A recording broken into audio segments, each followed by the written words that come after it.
Thursday, and the show get looking good anyway. But let's start with greetings. Why not? Hello, my name is Daniel. I'll be your host. Here. Guy in the chair.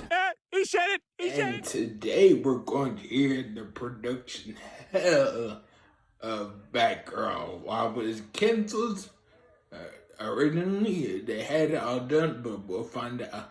So, enjoy. Enjoy. In the course of my Production Hell series, I've covered all manner of cinematic calamities. Some managed to pull spectacular movies from the most nightmarish production experiences imaginable. Some started out on shaky ground before descending into complete farce and madness. And others somehow managed to fritter away tens of millions of dollars without shooting a single frame. But this next one is kind of unique in the world of failed Hollywood projects. There were no major disasters or mistakes during production. The cast and crew all got along pretty well. The studio didn't interfere too much. The film was delivered on time and on budget, and the whole project progressed smoothly all the way to the first test screening. Then, just like that, the film got cancelled without warning, deleted from the studio servers, and to this day, it remains locked away deep in a studio vault, a sad relic of an aborted idea, destined never to be shared with the world.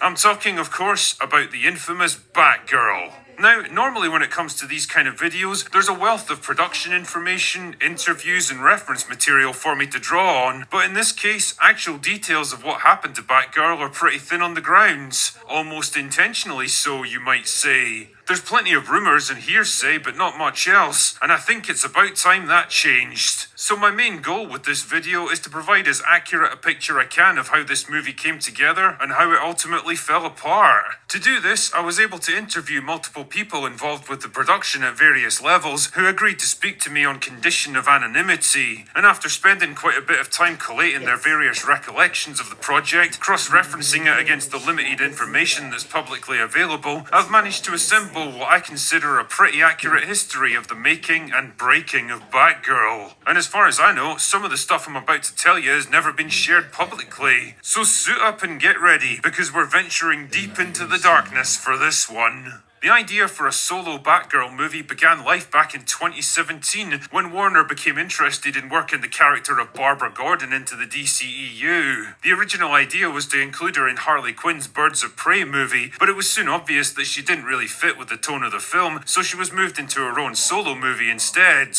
Joss Whedon was initially hired to write, direct and produce the film with the plan to start production in 2018. The project never really came to much though, partly because Whedon struggled to come up with decent story ideas, partly because his work on Justice League hadn't done much for his reputation at Warner, and partly because of a change of leadership at the studio. Walter Hamada was now the CEO, and he had his own ideas about how the franchise should move forwards. And keep that in mind, dear viewer, because it will be important later. Anyway, Hamada was faced with the daunting task of trying to fix a DCEU that was already going off the rails at a rapid pace. Zack Snyder's creative vision hadn't worked out, and the question now was what to replace it with. Part of Hamada's plan to revamp DC was an increased focus on female characters like Harley Quinn, Supergirl, Batgirl and Wonder Woman, because that kind of thing was very much on trend for obvious reasons. With this in mind, Christina Hodson, best known for writing Birds of Prey, was brought in to write a new script for Batgirl. The film was intended as a response to the overblown excesses of Batman vs Superman and Justice League, hopefully proving the point that comic book movies didn't have to cost hundreds of millions of dollars and rely on CGI spectacle to sell themselves. The intention was to tell a more grounded, gritty, character-focused story that centered around Barbara Gordon's search for the man who killed her mother in an arson attack 15 years earlier. The man in question would turn out to be Firefly, a former firefighter named Ted Carson working for the mob, who intentionally burned down buildings to clear out areas for redevelopment, allowing his bosses to collect the insurance money and become insanely rich in the process. In the years since then, mob boss Anthony Bresci has used the profits to become a legit businessman and a pillar of Gotham society. Carson, meanwhile, has struggled to hold down a job as his past trauma keeps coming back to haunt him, and with his wife now terminally ill and medical bills troubles mounting up, he begins to slip back into his old profession. As Barbara starts investigating the new spree of arson attacks, she ends up teaming up with Michael Keaton's Batman, who also has an interest in stopping Firefly and exposing Bressy's corrupt past, and ultimately becomes a kind of mentor for her. By 2020, the script was finished and Batgirl officially went into production alongside The Flash, which was intended to come out first and introduce the idea of alternate timelines that would help explain Keaton's presence in the movie. The directing team of Adil and Bilal were brought in to oversee the film in May 2021. The two men had successfully brought the Bad Boys franchise out of hibernation the previous year, and they were familiar with superhero projects after working on Ms. Marvel, so they seemed like a safe pair of hands in this case. Brendan Fraser, who was in the middle of a career resurgence at the time, was soon locked in as Firefly, J.K. Simmons as Commissioner Gordon, and of course Michael Keaton as Bruce Wayne. Oh, and as a little side note, when Walter Hamada was asked why Keaton's Batman was in this movie instead of the Ben Affleck version, but J.K. Simmons was still playing Commissioner Gordon like in Justice League, his answer was, "Nah, it's all just spaghetti, man." Yes, I can definitely smell shite. Fucking spaghetti. Anyway, the problem now was finding a Batgirl for the movie. The production team tested up to 500 different actresses of various ages and ethnicities for the role. Their directive was that nothing was off the table, anyone would be considered. And gradually the hopefuls were whittled down to two main contenders, Zoe Deutsch and Leslie Grace, with Grace ultimately impressing the team and bagging the role. What they hadn't really counted on though was the fan reaction. See, Barbara Gordon from the comics was a redhead, while Leslie Grace was Dominican, and straight away the online reactions were explosive. Race swapping was becoming a real hot topic issue in comic book fandoms, and Batgirl had unexpectedly wandered into a firestorm of controversy. Not exactly a great start, but the team were still confident that Grace's performance would eventually win most of them over. And meanwhile, there were other problems to deal with. The script by Christina Hodson was generally seen as decent in concept, but rough and unfinished in execution, with plot holes that needed patching and character motivations that didn't always make sense. What it really needed was some serious polishing up, and when Adil and Bilal went to the studio with some suggestions a few months before shooting, they were given a simple ultimatum in return. If you guys want to make a different movie, then fuck it, we'll just pull the plug on the entire project. Boy, that escalated quickly.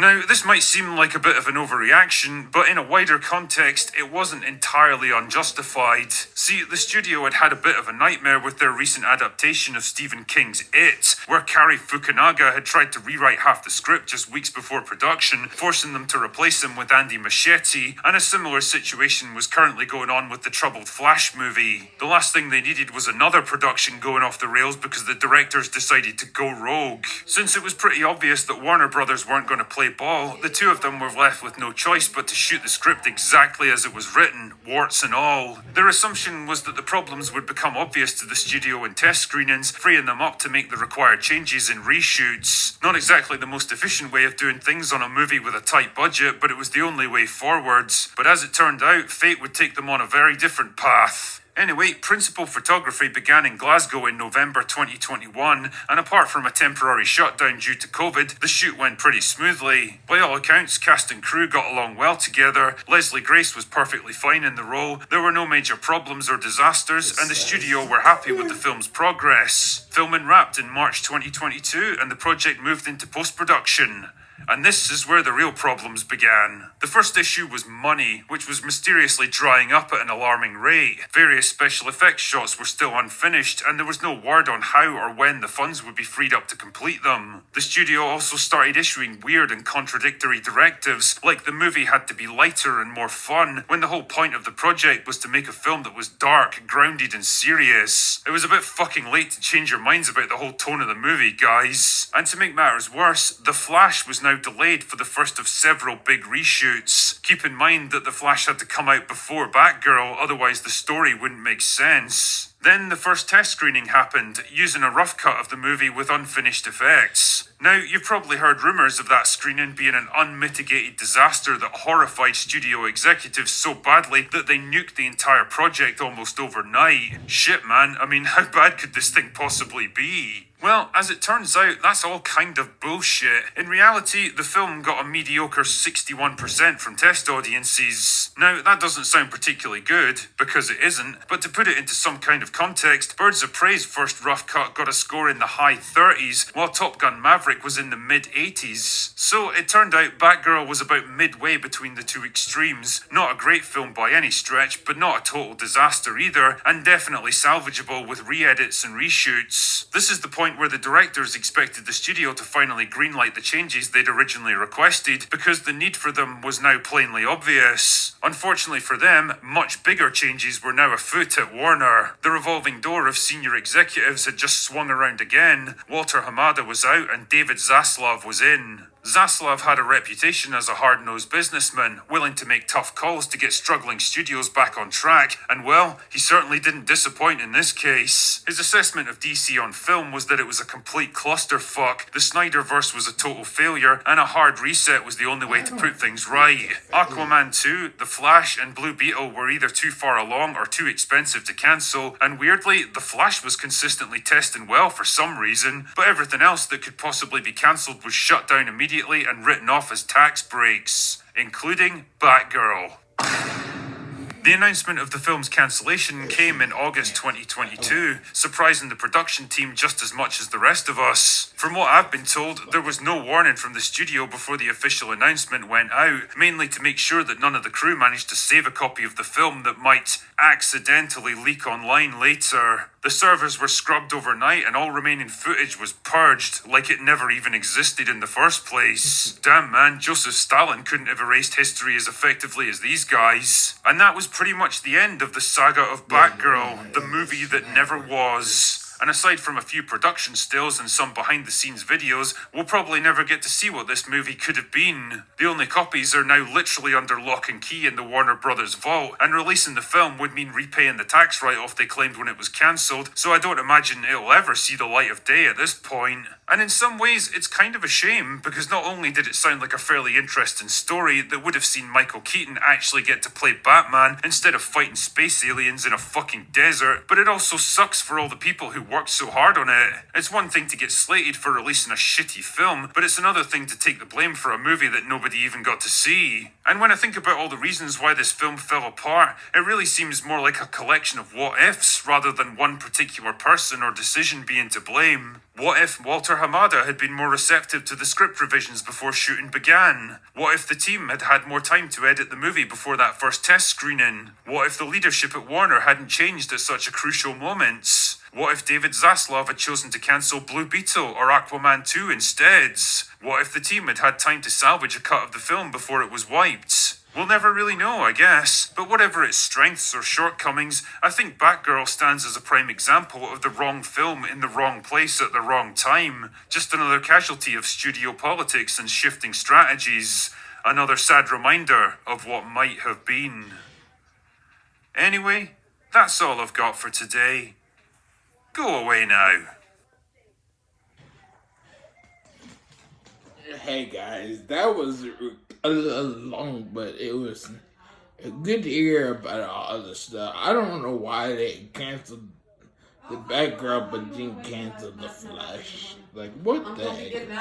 I like the sound of Batgirl way more than the Flash. I didn't care for the Flash, but I guess nobody really liked it because of the box office. But still, let's all come together, and if you liked it, like it, comment down below, and then subscribe. And hit the notification bell to be notified every time I post a new video and share. Bye.